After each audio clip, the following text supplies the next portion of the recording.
చాలా వరకు ఈ మధ్యకాలంలో చూస్తే చాలా వరకు సూసైడ్స్ అనేవి జరుగుతున్నాయి.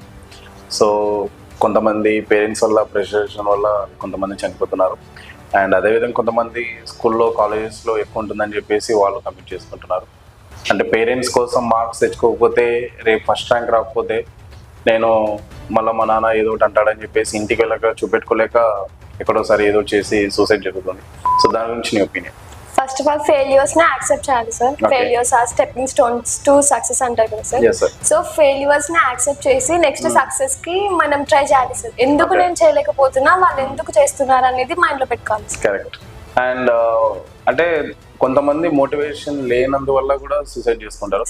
అంటే వాళ్ళకు ఎవరు మాట్లాడక, ఫ్రెండ్స్ ఎవరు డీల్ చేయక, పేరెంట్స్ కూడా ఇంటికి వచ్చినప్పుడు ఏం జరిగింది ఈరోజు, ఎలా ఉన్నావు, నీకు మెంటల్ హెల్త్ ఎలా ఉందని ఎవరు ఏం అడగరు. సో దాని గురించి మీ ఒపీనియన్ ఏంటి? ఫస్ట్ ఆఫ్ ఆల్ పేరెంట్స్ కూడా